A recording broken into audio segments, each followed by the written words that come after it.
Shadaqatus sirri tutfi'u ghadabar rabbi kama yatfa'ul ma'an nar. Sedekah memadamkan api neraka seperti air yang memadamkan api. Kita kalau nampak api, mudah-mudahan kita selamat daripada terbakar, amin. Lalu kemudian datang api, kita padamkan dengan air. Lalu kemudian macam mana memadamkan api neraka? Air sebanyak apa yang boleh memadamkan? Maka kata Nabi SAW, keutamaan yang ketiga adalah shadaqatus sirri tutfi'u ghadabar rabbi, sedekah memadamkan api neraka. Jadi kalau kita dulu banyak silap, banyak salah, banyak dosa, kullu bani Adam, semua manusia ini khata'un, semua pernah salah, pernah mabuk, pernah berzina, pernah minum khamar, pernah berjudi. Kalaupun dia tidak buat dosa yang zahir, pernah hasad, pernah dengki, busuk hati. Maka ketika itu macam mana memadamkan murka Allah dengan istighfar, memadamkan dengan sembahyang, solat, sunat, taubat. Ada satu cara lagi. Dengan cara apa? Memadamkannya dengan sedekah.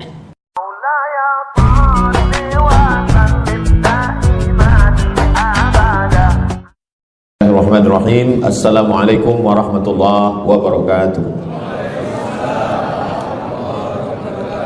Alhamdulillah, Allahumma salli ala Sayyidina Muhammad wa ala ali Sayyidina Muhammad. Kullu amrin dzibalin, semua amal yang baik, walam yubda' bihamdillah, kalau tidak diawali dengan alhamdulillah, pujian kepada Allah, fahuwa aqta', maka amal itu putus. Makna putus sampai di dunia saja, tak boleh dibawa sebagai bekal menghadap Allah. Maka kita ingin amal kita malam ini tidak putus, maka kita awali dengan alhamdulillahi rabbil alamin. Setiap majelis kalau tidak disebut namanya, maka majelis itu antanajifah, majelis yang busuk, majelis bau, majelis bangkai. Maka kita sebut namanya, Allahumma salli ala Sayyidina Muhammad wa ala ali Sayyidina Muhammad.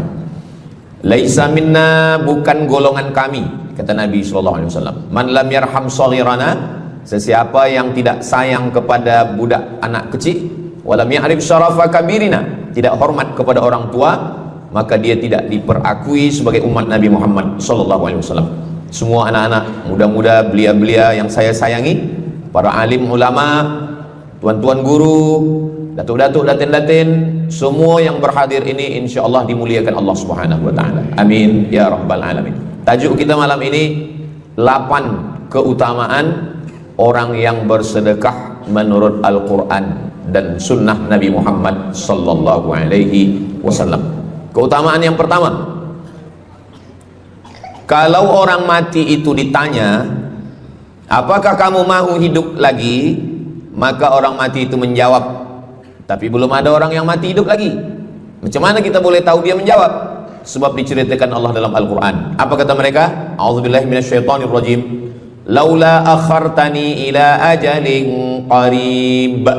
Kalaulah kami yang sudah mati ini diberi masa lagi, ajal, masa, qarib, pendek, sikit, kejap. Kalaulah kami boleh dibagi masa hidup lagi walaupun sikit, walaupun kejap, apa yang ingin mereka lakukan? Fa as-sadaqah, kami ingin bersedekah. Mereka tak ada kata, kalaulah kami boleh hidup lagi, kami ingin jihad, tak ada. Kalau boleh hidup lagi, kami ingin pergi haji, tak ada. Mereka katakan, fa as-sadaqah, kami ingin bersedekah. Kenapa sedekah? Kenapa bukan perang? Maka ulama membagi jawaban. Karena kalau haji itu balasannya nanti di surga. Wal hajjul mabrur laisa lahu jazaa'un illal jannah. Haji mabrur balasannya surga nanti selepas hari kiamat. Tapi kalau sedekah, balasan pahalanya diperolehi ketika di alam kubur. Itulah kenapa orang-orang yang mati itu ingin kalau hidup lagi, fa as-sadaqah, mereka ingin bersedekah. Sedekah, hampir semua kata-kata dalam bahasa Arab itu asalnya 3 huruf. Sedekah. Sedekah artinya benar. Shadaqallahul azim, maha benar Allah. Sedekah artinya benar. Kalau memang benar betul iman kita, mana buktinya? Buktinya adalah dengan bersedekah. Itulah kenapa sedekah itu disebut dengan sedekah, tanda iman itu benar. Karena untuk menggerakkan lidah bercakap sangat mudah. Apa kata pepatah orang Melayu? Lidah tak bertulang, mudah saja menggerakkan. Asyhadu an la ilaha illallah wa asyhadu anna Muhammadar Rasulullah. Kalau memang benar betul cakap, mana buktinya? buktinya adalah sedekah. Lelaki mengatakan saya cinta kepada kamu, senang saja nak mengatakan cinta, tapi apa bukti, proof, mana memang betul cinta? Maka dia mesti bagikan sedekah. Kalau yang tadi itu sedekah, kalau ini namanya sodak. Sodak artinya mahar. Mahar pernikahan lelaki dengan perempuan, aku nikahkan engkau dengan anak saya dengan memberikan cincin emas dan gelang rantai tunai. Itulah dia sodak, tanda bukti cinta dia kepada seorang perempuan. Sedekah benar.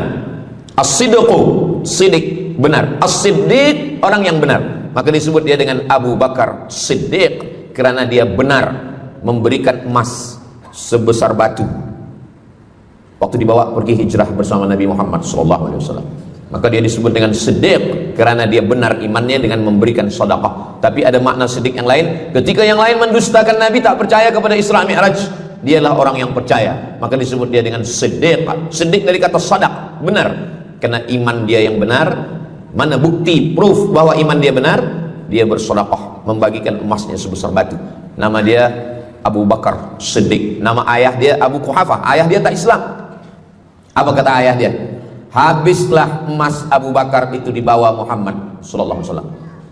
Anak Abu Bakar itu namanya Asma. Asma, mana emas ayah kamu? Dah habis dibawa Muhammad. Dia benci betul dengan Nabi Muhammad. Datang Asma, dia ambil batu, dia masukkan ke dalam kain. Kata Asma, emas ayah tu masih ada dalam kain, Datuk. Lalu Abu Quhafah memegang. Abu Quhafah ni buta, dia tak nampak. Oh ya, masih ada lagi. Rupanya emas itu sudah dibawa hijrah bersama Rasulullah sallallahu alaihi wasallam. Makanya kata Nabi, "Lau anfaqa ahadukum mithla Uhudin dhahaban." Seandainya ada di antara kamu yang boleh berwakaf emas walaupun sebesar bukit Uhud. Bukit Uhud itu panjangnya 7 km.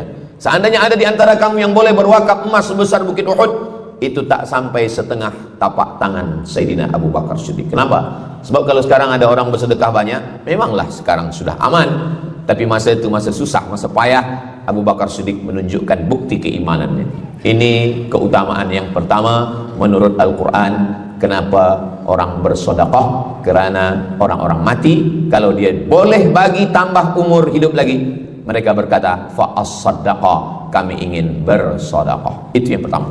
Yang kedua, sampai berapa nih? Sampai 8. Tadi saya dibagi tahu Ustaz sampai 8, atau tak pun sampai 8, kalau dah habis 60 menit habis.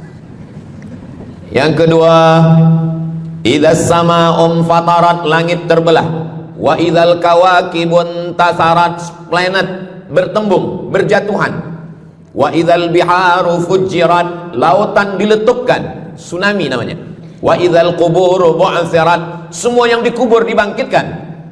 Selepas itu kita pun bangkit dari kubur. Innama amruhu idza arada syai'an ayyaqula lahu kun fayakun. Bila kita bangkit, tak ada atap, tak ada dinding, tak ada pokok kayu.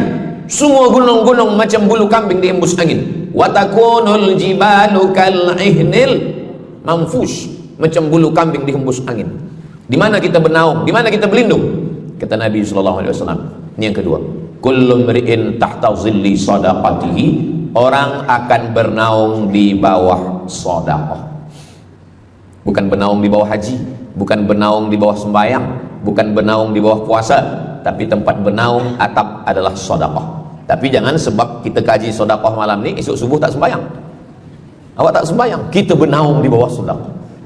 Betul, memang bernaung di bawah sedekah, tapi tiangnya sembahyang. As-salatu imaduddin, sembahyang salat itu adalah tiang daripada agama.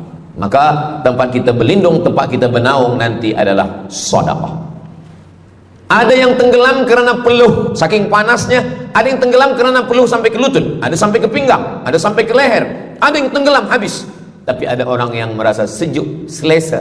Kenapa? Kullu mri'in tahta zilli sadaqatihi, orang akan bernaung di bawah sedekah. Orang-orang yang membina masjid, macam mana mahalnya masjid, jutaan ringgit, maka ketika dia mati menghadap Allah Subhanahu wa taala, semua kepanasan, semua terik matahari sejengkal dari ubun-ubun kepala. Tapi ada orang yang tahta zilli sadaqatihi, dia akan bernaung di bawah sedekah. Mudah-mudahan panjang umur, Allah bagi kita rezeki supaya kita boleh bernaung di bawah sedekah kita nanti insyaallah. Kita masa siang 12 jam, malam 12 jam. Tapi di akhirat nanti khamsin alfasanah, 50.000 tahun.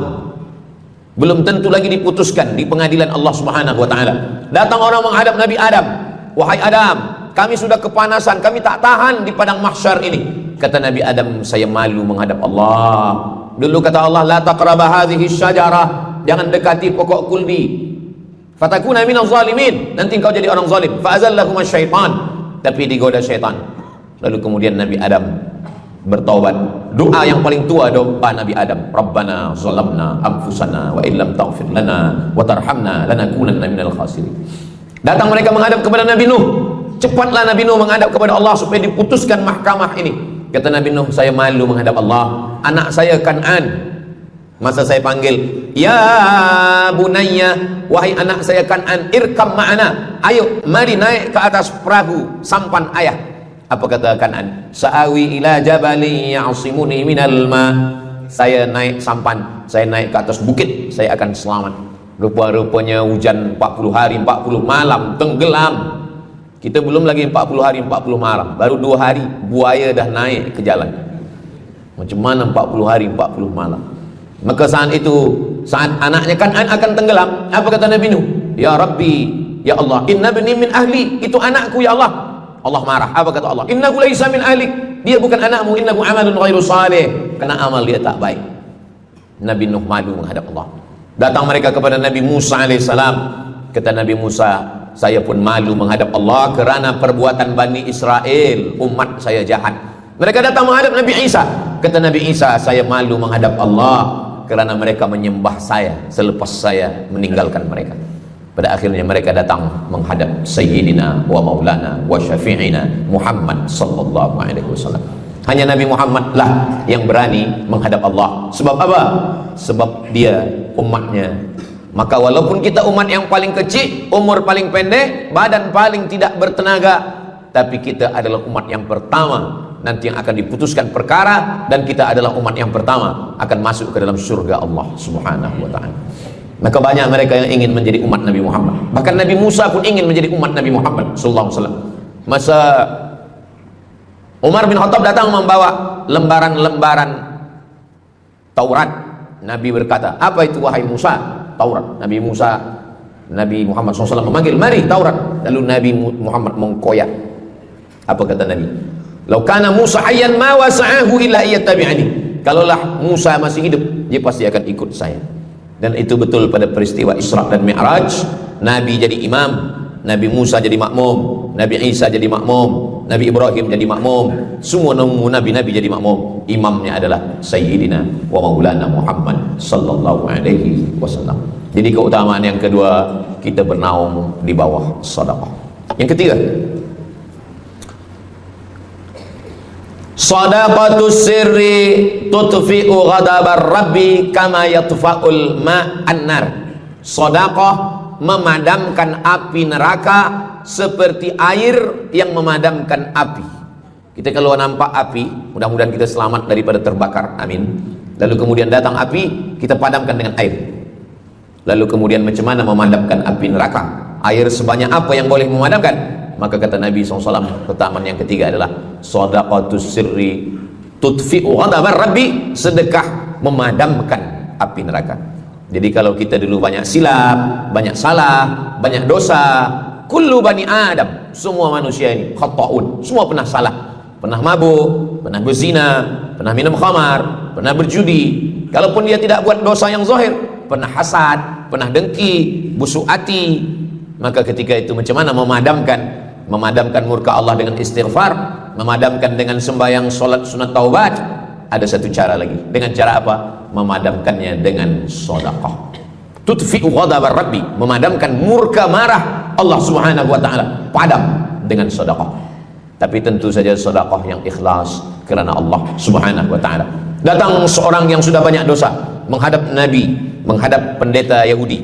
"Wahai pendeta Yahudi, saya ini banyak salah, banyak dosa. Saya sudah membunuh 99 orang. Apakah mungkin Tuhan mengampunkan dosa saya?" Kata pendeta Yahudi, "Tuhan tidak mengampuni dosa kamu kerana kamu sudah membunuh." Dia cabut pisau dia. "Kalau begitu, kamulah yang ke-100." Dia dah bunuh 99. Itu maka saya takut juga kalau datang orang, Ustaz Somad, apakah Allah mengampuni dosa saya?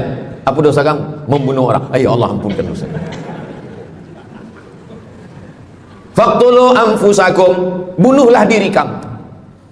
Surat Al-Baqarah. Bunuhlah diri kamu. Fataba alaikum, Allah menerima taubat kamu dengan membunuh diri. Sebab Bani Israel minta ampun kepada Allah bukan dengan istighfar. Minta ampun kepada Allah bukan dengan sembahyang taubat. Bani Israel kalau dia minta ampun kepada Allah dulu zaman Nabi Musa, dia ambil pedang, dia ambil parang panjang, dia cari orang yang sama-sama berdosa. Saya ada dosa, saya cari tuan-tuan yang ada dosa. Tuan ada dosa? Ada. Kita nak bertobat? Ya, ayo kita. Nanti kita sama-sama cincang. Nanti Tuhan cincang saya cincang Tuhan. Kita sama-sama mati. Baru Allah ampunkan dosa. Faqtulu anfusakum, bunuhlah diri kamu. Fataba alaikum, Allah menerima taubat kamu. Tapi syariat Nabi Muhammad sallallahu alaihi wasallam. Ma min muslimin yuznibu dzamban. Kalau ada yang khilaf salah, summa yatatahhar, mandi taubat. Apalagi kita di Bandar Sri Begawan, bila tadi pesawat terbang nak landing turun, nampak cantik laut keliling. Jadi siapa nak mandi taubat, pergi ke laut. Kalau sampai ke tengah laut, bukan cuma dosa hilang, orangnya hilang sekali. Aku mandi taubat, saya mandi taubat. Selepas mandi taubat, tak boleh mandi taubat, wudu. Tak boleh wudu, tayamum. Selepas itu sembahyang sunat taubat. Usolli sunnat taubat raka'ataini lillahi ta'ala. Dosanya perlu sebut, jangan sebut. Ada seorang lelaki, maaf, nafsu dia tinggi. Lalu di jalan dia nampak perempuan. Selepas itu maaf, dia cium. Selepas itu dia datang ke Nabi, dia mengadu. Ya Rasulullah, tadi saya melakukan begini-begini. Tegak Umar bin Khattab, Allah sudah tutupi, kenapa kamu bukakan di hadapan orang ramai? Allah mengampuni manusia kecuali al-mujahirun. Al-mujahirun menampakkan dosanya dan bangga dengan dosanya. Ini orang akhir zaman ini sekarang banyak mujahirun. Dia mabuk, dia live streaming. Hai guys, dah mabuk ke malam ni?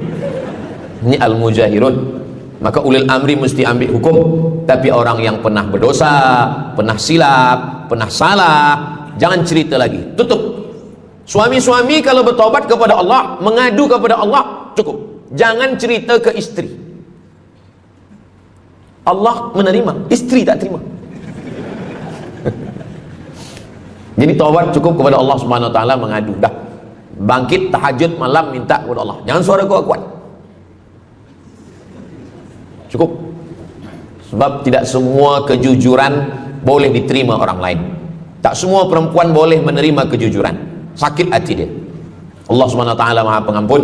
Selepas itu kemudian wa asbi'is sayyi'atal hasanata. Dosa-dosa silap-khilaf masa lalu bagaimana menutupinya? Hasanata, perbuatan baik. Sembahyang baik, solat baik, tapi ada yang paling baik. Apa dia? Shadaqatus sirri, memperbanyak sedekah, memadamkan murka Allah seperti api dipadamkan oleh air. Marah itu adalah kobaran dari api neraka. Bila kita sedang marah, itu adalah api neraka lahab. Lahab itu artinya berkobar. Lahab pakai ba, lahab. Sebab saya pernah juga lalu di satu jalan, ada rumah makan, restoran Abu Lahab, pakai P, lahab, mungkin lahab, makan lahab. Allah Subhanahu wa taala memadamkan murkanya. Inna rahmati sabaqat ghadabi, rahmatku lebih cepat daripada murkaku. Memang Allah marah, tapi ketika dia berbagi kepada orang lain, dia tutupi dosanya di masa yang lalu. Syarat taubat 3. Yang pertama, an-nadamu fil qalbi, menyesal dalam hati. Yang kedua, al-iqraru bil lisani, nyatakan dengan lisan, astaghfirullahaladzim. Yang ketiga, al-itmaru alla ya'uda ilaihi abadan, tekad saya tidak akan buat lagi sampai mati. Namanya taubat nasuha. Nasuha, 3 huruf. Nasoha artinya menyaring madu. Datang orang memanjat pokok kayu, dia ambil parang panjang, dia potong sarang lebah jatuh ke bawah, disaring dengan kain tipis, lalu kemudian tersangkut di atas kain, lilinnya tersangkut, lebahnya tersangkut, anak lebah tersangkut, rantingnya tersangkut, dahannya tersangkut, maka keluarlah madu.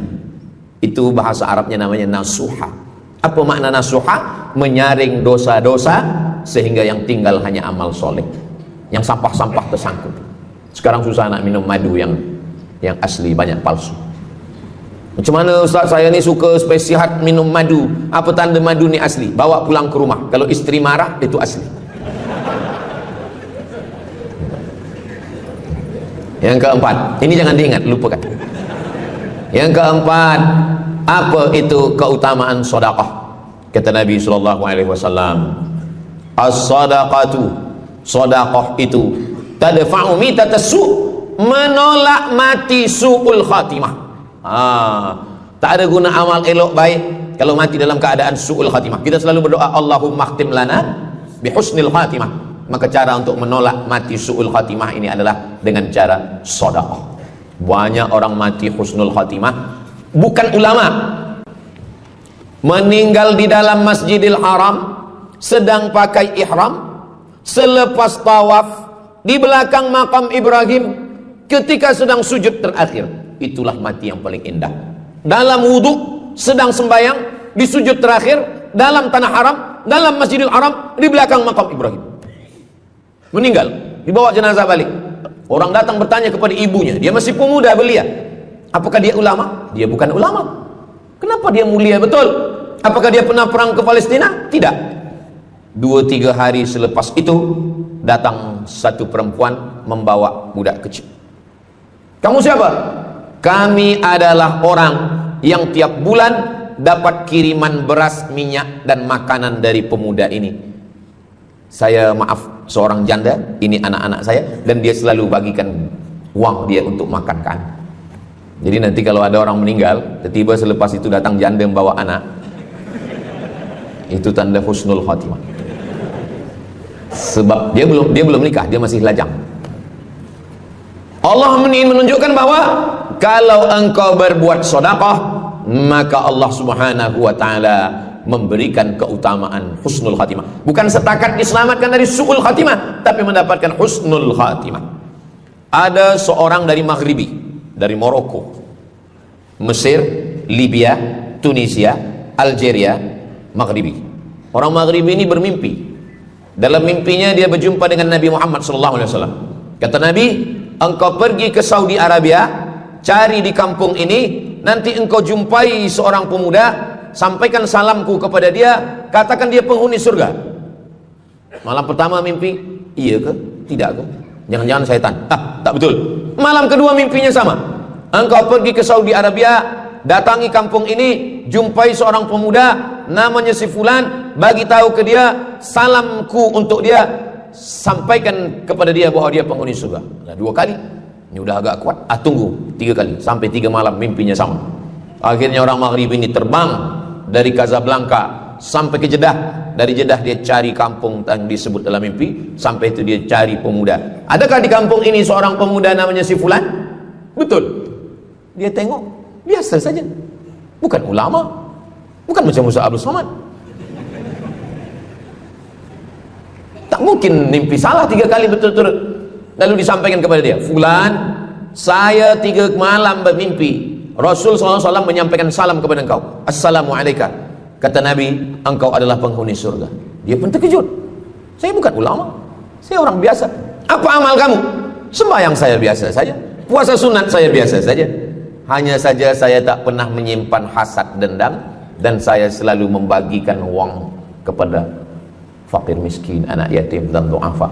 Selepas mendapatkan itu, dia pun menangis, dia pun bersedih, karena dia merasa dia tak layak dicintai, karena dia merasa banyak silap, banyak salah. Rupanya rahmat Allah itu turun bukan kepada orang yang alim tapi sombong, bukan kepada orang yang kaya tapi takbur, tapi kepada orang yang hatinya hancur berkeping karena takut kepada Allah Subhanahu wa taala. Selepas itu dia pun meninggal dalam keadaan husnul khatimah setelah mendapatkan janji dari Rasulullah sallallahu alaihi wasallam. Apa maknanya?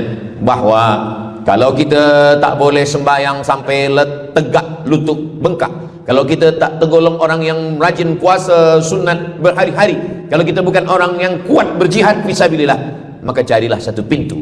Pintu itu bernama babus sedekah. Karena banyak yang sudah melaluinya dan mereka dimuliakan Allah, diselamatkan daripada su'ul khatimah. Yang keberapa? Kelima. Saya sebetulnya ingat, saya nak cuba aja. Kalau jamaah masih ingat, itu maknanya mereka masih konsen lagi, masih Masih sedar. Kalau dah terserah Ustaz lah nama berapa, kami pun dah balik ke dalam.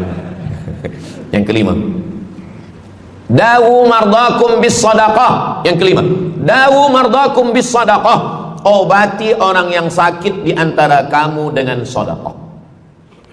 Datang seorang lelaki yang lututnya bernanah menemui Imam Abdurrahman ibnu Mahdi. Wahai Imam Abdurrahman bin Mahdi, lutut saya ini bernanah, tak sihat-sihat.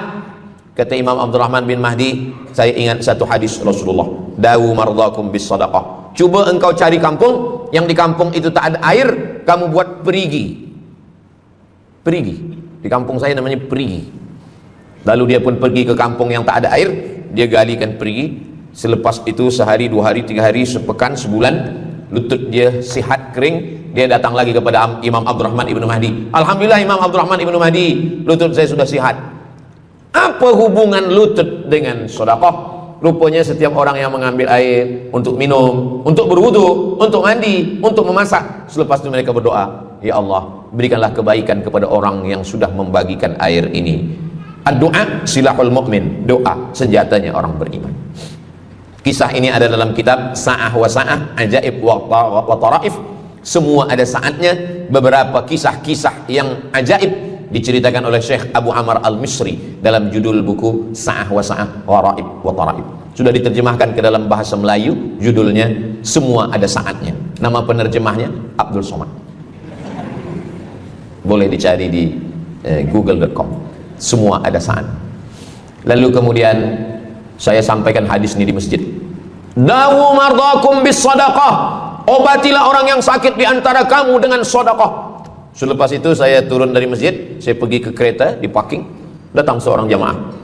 Memang yang Ustaz sampaikan tadi betul. Kata saya, memang betul. Takkan saya sampaikan tak betul? Apa maksud awak? Betul. Istri saya kena sakit kista sebesar duit di dalam rahim dia. Kata doktor, ini mesti diambil, kalau tidak dia makin besar. Tapi kalau diambil, dicabut, operate, nanti akan tercabut rahim sekali. Dan kalau rahim tercabut, maka nanti tidak boleh mengandung. Mendengar itu istrinya menangis, suaminya tersenyum. Yang senyum budak kecil pula. Lalu kemudian rupanya istri dia tahu tentang hadis Nabi, dawu mardakum bis sadaqah. Obatilah orang yang sakit dengan bersedekah. Maka dia pun bersedekah. Selepas itu mereka pergi lagi medical check up ke hospital. Sampai di hospital dicek USG, rupanya kista itu makin kecil dan hilang. Doktor tu pula bertanya balik, awak makan apa? Saya makan nasi, gitu. Minum apa? Minum teh tarik. Saya amalkan hadis Nabi Muhammad SAW, dawu mardakum bis sadaqah. Kata doktor, awak tak perlu operate, dan ini tidak perlu dibelah, dan rahim awak masih boleh mengandung. Istrinya tersenyum, lakinya pula menangis. Begitulah Allah Subhanahu wa ta'ala. Syekh Abu Amr Al-Misri bercerita tentang seorang perempuan di Saudi Arabia. Dia pergi ke Amerika. Kata doktor di Amerika, kamu sudah balik ke rumah, makan kenyang, tidur lelap. Nanti kalau puan-tuan pergi hospital, lalu dokter bercakap, balik ke rumah, makan kenyang, tidur lelap. Itu maknanya malaikat maut sudah dekat, tak ada obat. Maka dia pun balik ke Saudi Arabia, dia ambil harta dia sedekah, dia sisa dia bagikan baki sikit untuk ahli waris. Selepas itu last kali dia pergi lagi ke Amerika, last medical check up. Apa kata doktor di Amerika? Kami sudah cek, kamu sihat walafiat. Banyak sekali orang-orang yang diberikan Allah Subhanahu wa taala keutamaan dengan sedekah, mukjizat bahwa Nabi SAW sudah meninggal dunia, tapi mukjizatnya masih ada sampai akhir zaman ini. Di antaranya adalah dawu mardakum bis sadaqah. Obatilah orang yang sakit di antara kamu dengan bersedekah. Yang ketujuh, yatsba'ul mayyita salasun. Yang mengiringi mayat orang mati ke liang lahat ada 3. Yang pertama, mal. Bahasa Arabnya mal. Orang kita menyebut mall, harta. Yang mengiringi manusia ke liang lahat, yang pertama maluhu, harta. Yang kedua ahluhu, istri, anak, menantu, kawan, jiran, sahabat. Yarji'usnani, yang dua ni balik ke rumah, anak balik, istri balik, kereta balik, semua balik. Wa yabqa wahidun, yang kekal hanya satu. Apa dia? Yang kekal hanya satu, itulah dia sedekah. Sedekah lah yang kekal. Itulah kenapa orang-orang meninggal dunia.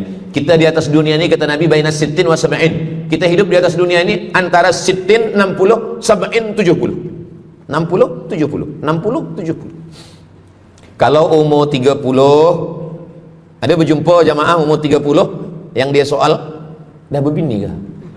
Dah bini? Belum. Oh. Awak dah menikah? Belum. Apa belum nikah lagi? Kejap lagi Ramadan. Takkan jaga subuh? Macam mana nak sembahyang? Macam mana nak sahur? 30. Bila 40, soalan sudah berubah. Saya ni diabetes, saya ni kolesterol, saya ni. Bila masuk 50, dah mula tanya, saya ni rabun, tak nampak lagi. Bini pun kadang tak nampak. Bini orang nampak. Bila 60, mendengar tazkirah Ustaz Somad, mendengar tazkirah Ustaz Somad, kunci satu, jangan tersinggung. Ada beberapa jamaah tersinggung, balik meninggal. Bukan kena tersinggung, memang ajal dah sampai. Jadi Ustaz umur berapa? Saya lahir 18 hari bulan Mei 1977. Umur rasa 27. Umur ini bukan masalah angka, tapi masalah rasa. Semua yang hadir uban, semua yang hadir banyak uban, semua yang hadir malam ini muda. Mana muda lagi Ustaz? Kami dah tua. Ini bukan orang tua, ini orang tua yang terjebak di tubuh pemuda. Ini semua pemuda-pemuda. Siapapun yang sembahyang ke masjid, siapapun yang berjamaah, maka dia muda. Siapapun yang tidur di rumah tak sembahyang, dia sudah tua. Lautan kan kuseberangi, gunung kan kudaki, masjid kulalui. Ini orang tua semua. Jadi tua dan muda itu bukan masalah usia, bukan masalah umur, tapi masalah perasaan kita. Saya kalau ditanya orang, umur Ustaz berapa? Qamariyah apa Syamsiah? Muharram Safar apa Januari Februari? Jadi masalah umur ini, insya Allah kita semua dibagi Allah kesihatan. Amin ya rabbal alamin. Yang sakit-sakit diangkat Allah penyakitnya. Amin. Jadi kata Nabi SAW, semuanya tinggal. Wa yabqa wahidun, yang tinggal hanya satu. Wa amaluhu, di antara amal adalah sedekah. Itu yang ketujuh. Nabi meninggal umur 63 tahun. Abu Bakar Siddiq 63 tahun. Imam Syafi'i lahir 150, meninggal 204. Imam Syafi'i lahir di Gaza, Palestina. Semoga Allah menolong saudara kita di Palestina. Imam Syafi'i lahir di Palestina, di Gaza 150 Hijrah. Meninggal di Fustat, Kahirah, Mesir 204. Imam Syafi'i umurnya hanya 54 tahun. 50, muda. Tapi Imam Syafi'i berada di alam barzah 204, sekarang sudah 1447, 1447 tahun. Apa maknanya?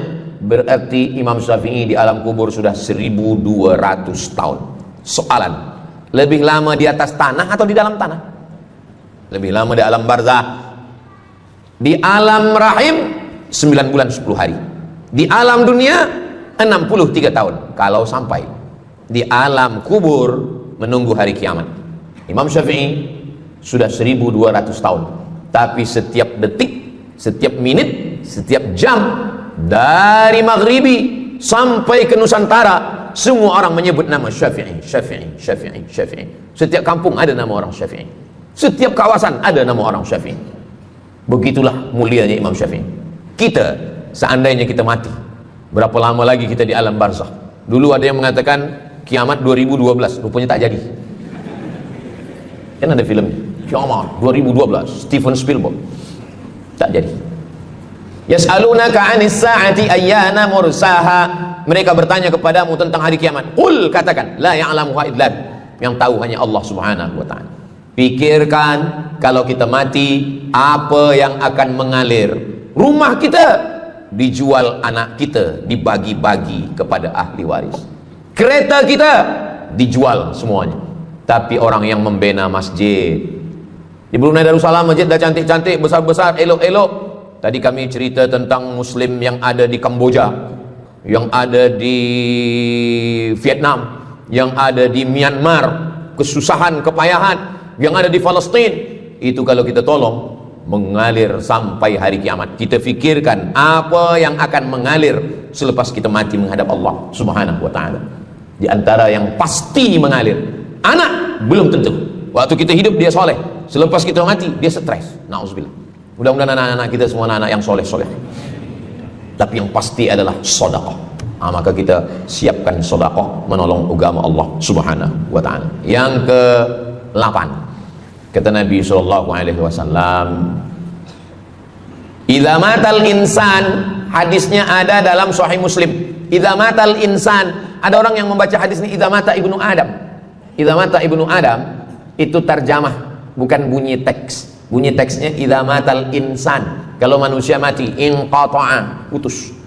Tapi banyak yang salah paham tentang hadis ini. Kamu malam ini tak ada buat kenduri orang mati, tak ada baca doa, tak ada baca yasin, tak ada baca tahlil. Idza matal ibnu Adam, kalau manusia sudah mati, putus. Jangan kirim-kirim doa lagi. Banyaklah soalan ke saya, Ustaz Abdul Somad, ya, macam mana kalau orang sudah mati tak ada anak, lalu siapa yang mendoakan dia? Kata saya, yang mendoakan dia saya. Allahumma ighfir lahu warhamhu wa'afihi wa'fu anhu. Siapa yang akan bacakan Al-Fatihah untuk dia? Saya akan bacakan Al-Fatihah. Saya tengok muka dia macam meragu. Dia tak percaya Fatihah ini sampai. Siapa yang tak percaya Fatihah sampai, saya tak marah. Sebab ini masalah yang ghaib. Siapa yang tak percaya Yasin itu sampai, siapa yang tak percaya Fatihah itu sampai, saya tak marah. Bagi saja nama semua, lengkap dengan bin. Nanti bila mati saya kirim. Bila tak sampai, cepat-cepat bagi tahu. Idza matal insan, kalau manusia mati, inqata'a amaluhu, yang putus itu amal dia, amal yang mati itu. Misal ini ada orang mati, namanya Abdul Somad. Nanti kalau saya sebut nama lain tersinggung pula. Ada orang mati namanya Abdul Somad. Idza matal insan, kalau Abdul Somad ni mati, inqata'a amaluhu, maka yang putus itu amal dia, amal Abdul Somad ni yang putus. Amal orang Brunei untuk Abdul Somad putus atau tak putus? Tidak putus. Datang berita, mereka tengok di Instagram Abdul Somad, Ustadz Abdul Somad Official. Bagi yang belum follow, cepat follow. Dapat berita, Ustadz Somad sudah meninggal. Orang Bandar Seri Begawan, semua orang Brunei mengirimkan Al-Fatihah, mereka sholat ghaib. Sampai apa tak sampai? Sampai.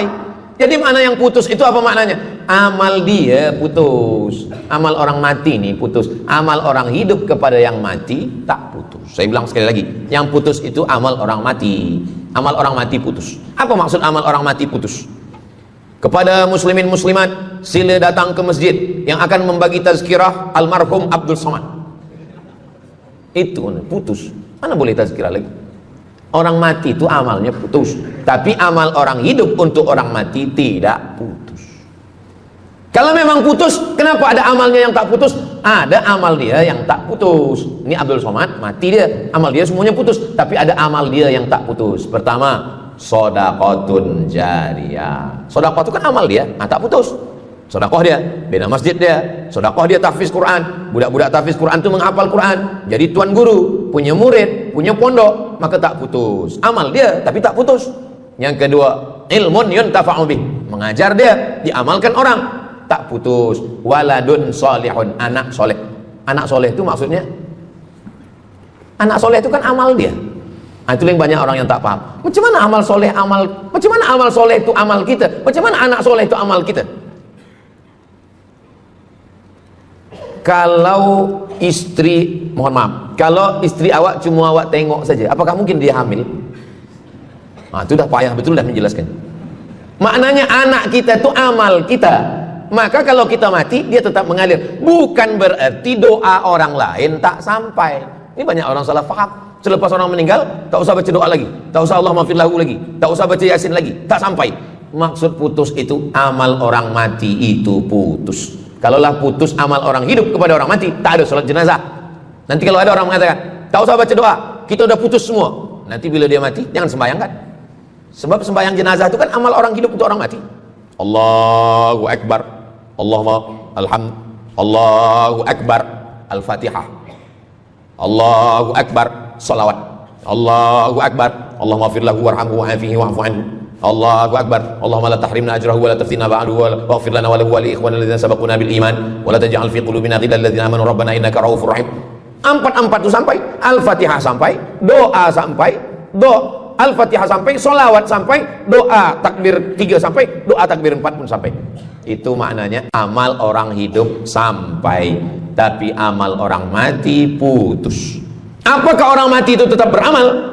Orang mati tetap beramal, tapi katanya putus. Yang putus itu amal wajib. Sholat wajib, tak wajib lagi. Puasa wajib, tak wajib lagi. Adapun amal yang tak wajib, makanya kalau ada suami yang tak mau amal wajib, suruhlah dia mati. Mana dalil Ustadz bahwa orang mati tetap beramal? Waktu Nabi Muhammad SAW Isra Mi'raj, Nabi Isra Mi'raj, Nabi tengok Nabi Musa sholat di dalam kuburnya, padahal Nabi Musa sudah meninggal. Itu menunjukkan orang meninggal pun beribadah, tapi ibadah dia tidak wajib lagi. Waktu sampai di Masjidil Aqsa, Nabi Ibrahim sholat, Nabi Musa sholat, Nabi-Nabi sholat, padahal mereka sudah meninggal dunia. Itu menunjukkan bahwa orang mati beribadah, tapi ibadahnya tidak wajib. Yang kita wajib ini hanya dari akil baligh sampai kita mati. Siapa yang wajib sembahyang? Akil baligh. Siapa yang wajib puasa? Akil baligh. Siapa yang wajib haji? Akil baligh mampu. Ada orang akil, ada orang baligh tapi tak akil. Umur 15 tahun, 20 tahun, 30 tahun, baligh, umurnya sampai, tapi tak akil, tak ada akal. Rufi'al qalam, kertas, pena dia terangkat, tak mencatat. Ada 3 orang yang penanya tak mencatat. Yang pertama, anis sobi hatta yahtalim, budak kecil sampai dia mimpi akil balik. Yang kedua, anin naim hatta yastayqiz, orang tidur sampai dia terjaga. Yang pertama, budak kecil sampai akil balik. Maka kalau nak nakal waktu kecil itulah. Menyesal saya Ustaz, waktu kecil dulu baik-baik. Yang kedua, anin naim hatta yastayqiz, orang tidur sampai dia jaga tidur. Makanya kalau nak buat dosa, waktu tidur. Ada seorang suami tidur, selepas itu dia terjaga, dia katakan ke istri dia, Adinda, buah hati belayan jiwa, siang dan malam terbayang-bayang, makan tak kenyang, tidur tak lelap. Abang bermimpi malam tadi. Mimpi apa? Mimpi berbini lagi.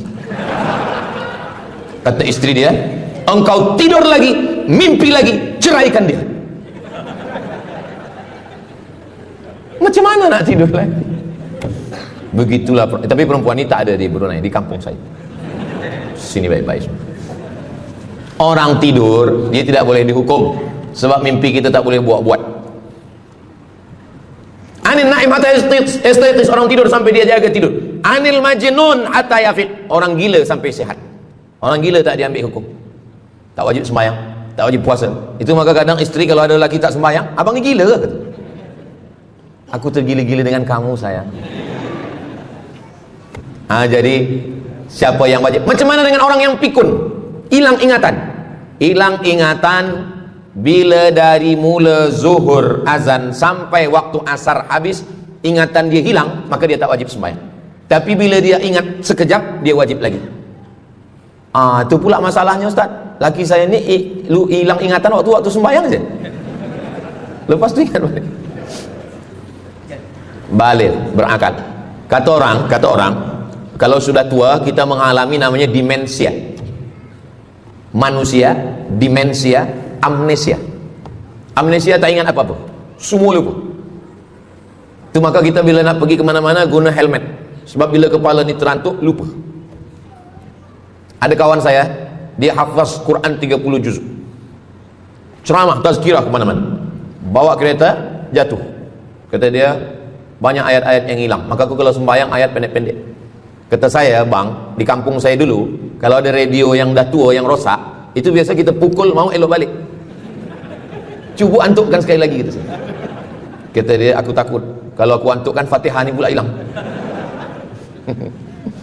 Maka Islam ini datang menjaga 5. Pertama, menjaga akal, tak boleh minum khamar, tak boleh guna khamar, narkotik. Menjaga diri, tak boleh bunuh diri. Menjaga kehormatan, tak boleh menghina orang. Menjaga agama, tak boleh membawa aliran sesat, ateis, tak percaya, kekafiran. Menjaga harta, tak boleh ada mencuri, tak boleh ada dusta, tak boleh ada akad bohong, tak boleh ada tipu, tak boleh ada gharar, tak boleh ada zulm, tak boleh ada ghish. Man ghasyana falaysa minna. Siapa yang menipu kami, maka dia bukan golongan kami. Jadi berdasarkan 8 keutamaan ini, kalau ingat 8-8-nya alhamdulillah. Tak ingat 8, ingat 7, ingat 6, ingat 5, ingat 4, ingat 3, ingat 2, ingat 1. Satu pun tak ingat, innalillah. Tapi insyaAllah kita boleh ingat semua. Sebab apa? Sebab tazkirah malam ini direkodkan. Nanti boleh ditonton ulang di channel Ustaz Abdul Somad Official. Jangan lupa subscribe, like, share, and comment. Jamaah yang dimuliakan Allah Subhanahu Wa Taala, tadi saya mula pukul 8.15, sekarang sudah pukul 8.10. Jadi saya di mana-mana tazkirah memanglah 60 menit, 600 ml. Tapi rupanya botolnya kecil. Nah, jadi sebenarnya setengah jam pun cukup. Jadi dari 8 tadi itu semua membagi kita semangat. Kalau ada orang yang mengatakan Islam ini agama yang menyuruh kita tak usahlah berniaga, tak usahlah bertanam kelapa sawit, tak usahlah bertanam kelapa, tak usahlah buka ikan, tak usahlah bertani. Sesungguhnya Islam ini agama yang menyuruh kita berusaha. Masuk masjid, Allah maftah li abwaaba rahmatik. Keluar masjid, Allahumma inni as'aluka min fadlik. Kenapa keluar masjid minta rezeki? Sebab peniaga, pedagang, bisnismen dapat duit. Duitnya bukan untuk dunia, duitnya untuk akhirat. Jadi kalau ada orang mengatakan kereta tak dibawa mati, siapa kata kereta tak dibawa mati? Kereta boleh dibawa mati. Kereta yang macam mana? Kereta wakaf. Ada kereta 10, wakafkan untuk tahfiz Quran. Masa emak saya meninggal, berpesan dia, nanti kalau aku mati, tolong kuburkan aku di samping makam ayahku. Dari tempat saya, rumah saya ke kampung mak saya jauh, 10 jam naik kereta. Hospital tak nak bagi kereta ambulan. Maka selepas itu saya azam dalam diri saya, nanti kalau ada duit, kita buatkan kereta wakaf ambulan. Siapapun saja yang sakit meninggal, free. Alhamdulillah kami ada yayasan tabung wakaf umat namanya, 2 kereta ambulan sekarang. Siapapun yang sakit, free. Naik kereta ni free, syaratnya 2, sakit mati. Alhamdulillah, sesiapa saja datang boleh. Jadi saya rasa sakit hati, dalam hati saya itu, saya mesti azamkan, tekadkan ini. Begitu juga dengan tahfiz. Guru-guru, cikgu-cikgu, pelajar-pelajar, buatkan kereta. Begitu juga dengan rumah. Apa kata orang? Untuk apa bina rumah elok-elok, rumah besar? Rumah tak dibawa mati. Rumah boleh dibawa mati. Rumah yang mana? Rumah tahfiz Quran. Assalamualaikum. Waalaikumsalam. Ustaz Abdul Somad. Betul. Saya ada rumah Ustaz, 9 bilik, 2 aras, parking lapang. Rumah siapa? Tak tahu. Ini rumah siapa Tuan? Tuan Haji. Rumah saya. Tuan Haji di mana sekarang? Saya di Surabaya, Ustaz Abdul Somad. Rupanya dia dulu kerja kilang minyak di Riau, Sumatera. Lepas pencen dia balik ke Jawa. Jadi rumah ini saya nak wakafkan. Wakafkan sekarang kami buat rumah tahfiz Quran. Pagi, petang, siang, malam orang hafaz Quran. Ini rumah boleh. Jadi kalau ada orang mengatakan tak usahlah cari harta banyak-banyak, harta tak dibawa mati. Harta dibawa mati dengan syarat diwakafkan, diinfakkan, disedekahkan. Yang paling tinggi zakat wajib. Di bawah zakat wakaf. Wakaf mesti ada 4. Orang yang berwakaf, orang yang menerima wakaf, harta yang diwakafkan, ada ijab dan qabul. Di bawah wakaf infak. Di bawah infak baru sedekah. Kenapa infak lebih tinggi daripada sedekah? Sebab infak adalah harta. Sedangkan sedekah, tak harta pun sedekah. Senyum itu sedekah. Makanya yang kalau ada box di depan masjid, box di tepi jalan, itu yang tepat ditulis box infak. Jangan box sedekah. Sebab kalau box sedekah nanti orang senyum aja. Tabassumika fi wajhi akhika sedekah. Senyummu ke wajah saudaramu adalah sedekah. Tolong untuk dibaca Ustaz.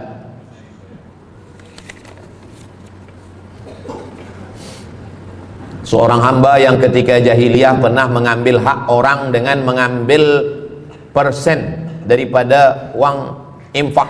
Setelah dia menyadari akan salahnya, dia bertaubat dan ingin mengembalikan hak tersebut. Masalahnya dia tidak mengetahui berapa dan ke siapa dibalikkan. Kalau kita termakan terpakai duit, Yang kita tak tahu entah punya siapa. Coba ingat-ingat, memang kalau masalah ini kadang kita lupa memang. Coba ingat tahun berapa? Sebab duit RM1 tahun 80 dengan 2025 tak sama nilainya, sebab ada inflasi ekonomi. Jadi coba ingat, tengok dengan harga emas. Tahun 80 berapa 1 gram emas? Tahun 2025 berapa? Maka dihitungnya ke emas, bukan ke dolar, tapi kepada emas. Nah, selepas kita dapat harga emas, lalu kita balikkan. Misalkan tahun 80 100 ringgit itu 1, 2, 3 gram. Nah, maka yang sekarang kita tidak balikkan 100 ringgit, tapi kita balikkan sekarang 2025 dengan 3 gram emas. Berapa harga 3 gram emas? Lepas itu kita balikkan. Kalau kita tak tahu orangnya di mana, anak cucunya, ahli warisnya tak tahu, maka kita serahkan kepada masalih ammah. Masalih ammah artinya kepentingan umum. Pendidikan tahfiz Quran, sekolah, tempat anak yatim, tempat duafa fakir miskin, ke masjid, boleh. Tapi kalau kita bawa duit haram, duit tak jelas, kita serahkan saja. Datang, tuan guru bagi dah. Jangan sebut pula tuan guru, ini ada beberapa duit haram saya nak bagi ni. Serahkan. Begitu juga dengan orang yang menyimpan uang di bank yang bukan Islamic bank. Syukran, jazakumullah khair. Lalu kemudian dia duduk di negeri yang tak Islam. Lalu kemudian dia letakkan di bank yang tak Islamik. Maka duit ini ada fawaid, ada bunganya. Riba, haram. Kalau dia simpan di rumah, dia takut hilang. Duit ini tak boleh dia makan, tak boleh dia belikan ke pakaian, tak boleh dia bagikan ke orang lain. Maka dia serahkan kepada masalih ammah. Begitu kata Syekh Yusuf Al-Qardawi dalam kitab judulnya Fatawa Mu'asirah, fatwa-fatwa kontemporer, fatwa modern. Jadi masalih ammah, kepentingan umum, bukan untuk diri sendiri. Orang terhalang doanya sebab 3. Mat'amuhu haram, makanannya haram. Masyrabuhu haram, minumannya haram. Malbasuhu haram, pakaiannya haram. Wadhiya bil haram, dibagi makan haram.